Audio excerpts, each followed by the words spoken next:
Okay, today we are doing the road to Hana. Oh my God, we're already about like 11 miles in. It's raining on and off. It does that frequently. This side of the island is way wetter than the other side. Tons of rainforest. It reminds me a lot of Ecuador. It's beautiful. Anyway, we finally found a place to stop. Unfortunately, the one roadside park we've got to so far was closed. That's a bummer. But we're over here. We're going to check out this overlook, get a good view of the coast.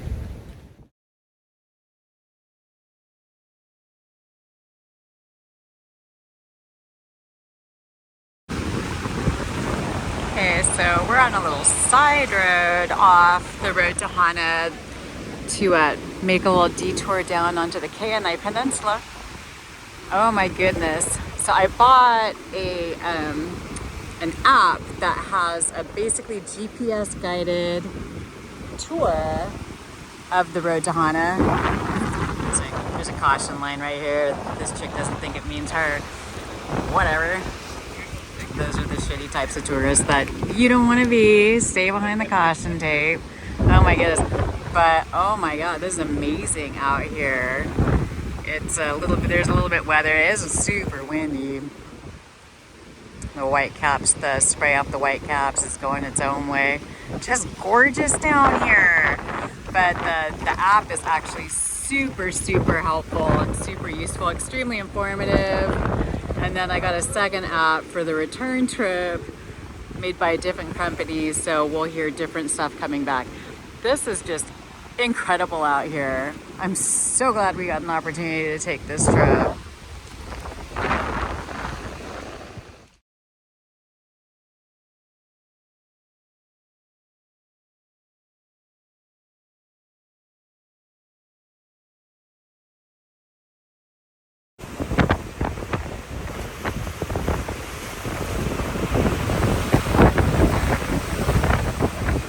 Surf's up, fuckers! Damn! We're basically at the edge of the peninsula here. Oh my God. This does not look like a safety first water swimming hole. It's amazing. So, tour guide dude says that it's so windy down in here that like the sea froth is like bubbling up and blowing away in little tiny balloons of flotsam and jetsam. This is incredible. Feels just primeval as shit down here. Amazing.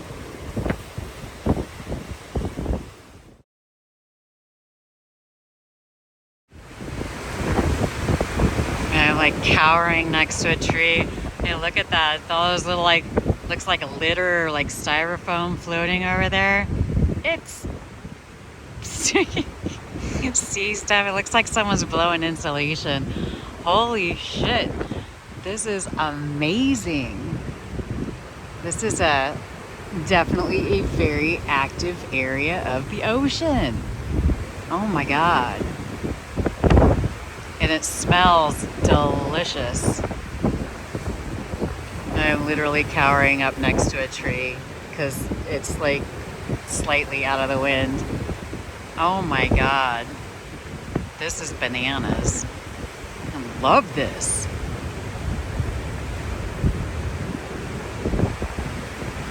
Your daily dose of nature. Brought to you by the Pacific Ocean.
All right, the Ke'anae Peninsula is amazing. Oh my God, that break there is nuts.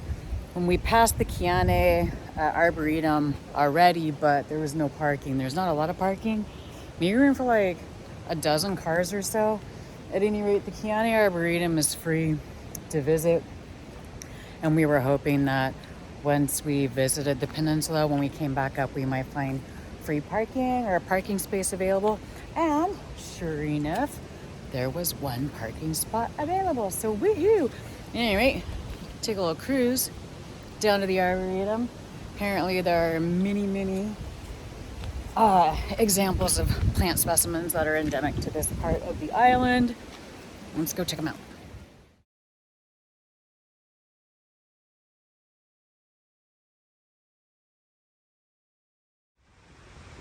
All right, so this place is awesome. Basically, it's just like a little 6-acre arboretum. There are signs to help you identify most of the plants with a map at the entrance that points out some of the more well-known, or the features that are more unusual that they want you to see, like the golden bamboo over there. That's gorgeous. And then here we have turpentine tree. It's just a really tall ass tree. Dang. All right, zoom out. Woo. But there are also, there's a stand of rainbow eucalyptus in here. From gate to gate, it's 1,435 feet. It's all paved, so theoretically it's accessible if you wanted to come in here, but there is kind of a hill coming in here, so you know you're gonna have to use your brakes, and then you're gonna have to use your legs to get out. God, look at this gorgeous thing. I have to go over and look and see what this is, because I have no idea, but it's got a whole ecosystem living up in there. Look at other plants just growing in this tree. Like, thanks, man. Thanks for providing us a habitat. And it's so cool.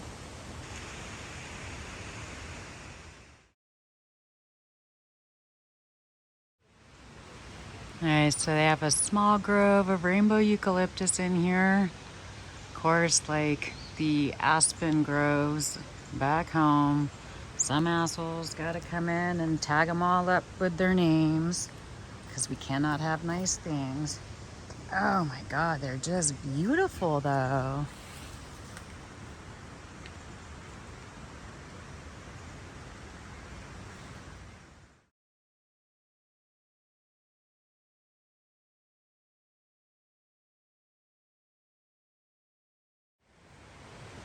All right, so at the other end, or past the far gate, once you know are walking from the road, there's a gate. You can pass through it if you want to. These are taro plantings, and basically using a traditional Hawaiian form of gardening for irrigation, diverting water coming down from the volcano going towards the coral reefs. Very, very cool. Also very mosquito-y.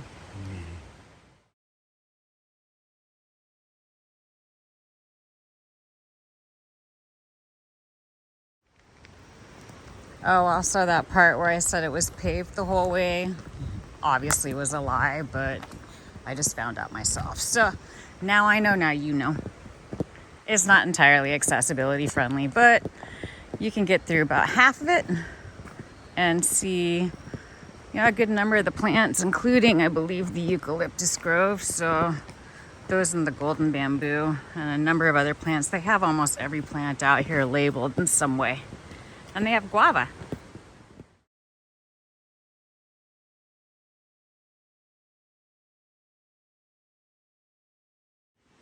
Have you hugged your Hey, SuperClassy, what'd you do with your Friday in Hawaii?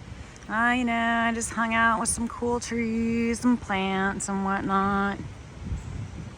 Took a really scenic drive. It's awesome. Good day. Another awesome day in Maui. This is hard, man. This is tough. having to be here and look at all this. So I think the way that rainbow eucalyptus work is like when a strip of bark comes off, the color beneath it is different. And so that's how they end up rainbowy.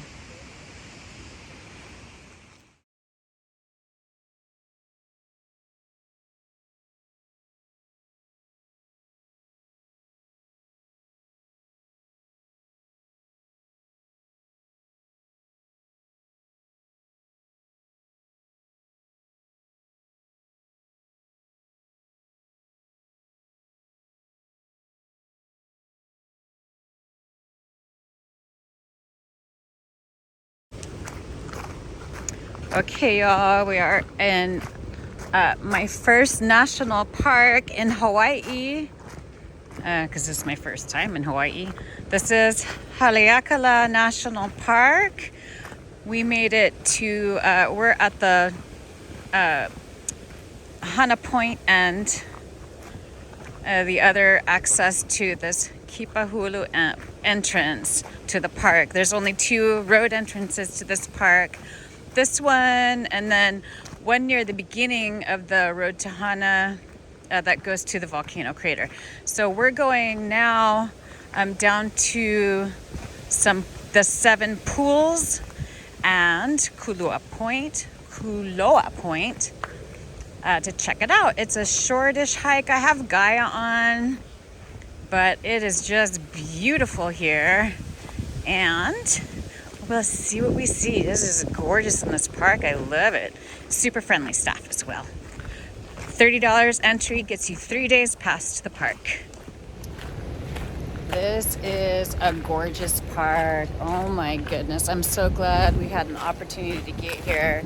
We did get started a little bit late this morning. I definitely recommend if you want to do, actually, frankly, the way I would do this road to Hana again, if I have the opportunity to do it again, I'd take a whole day to get out here to the park. There's a campground in the park, and I don't know how much extra it is, but they do have a campground.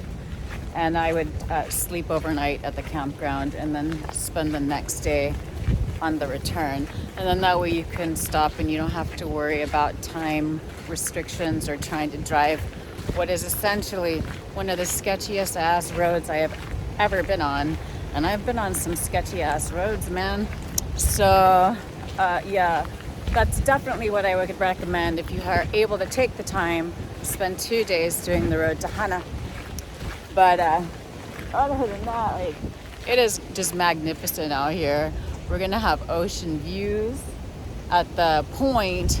We're gonna pass some pools, and I should have worn, I forgot to take my flip-flops off. I'm actually doing this trail in flip-flops like a damn newbie, but that's okay. It's pretty chill. It's easy grade, gravel trail, log rails on the side. Can't get lost. Oh, hey, hi, I love waterfalls. These are the Ohio pools. Beautiful. And they discharge right out to the ocean. Hi.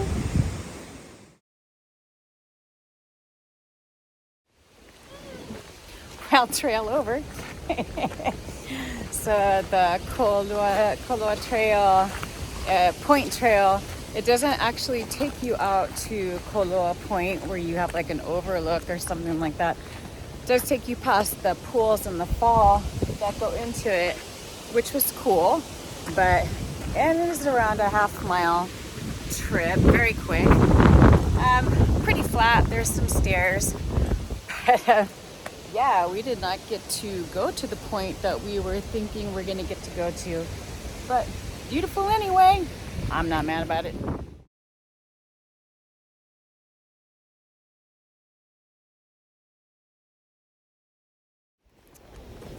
Okay, so we ended up going back. There is like a little spur trail to in between, in the middle of the Kolua Trail to go to the campground. And there's nothing about not going off trail or anything like that. So it is a trail. We went on that to as close to the end of the point as we could. And then we're able to have our moment.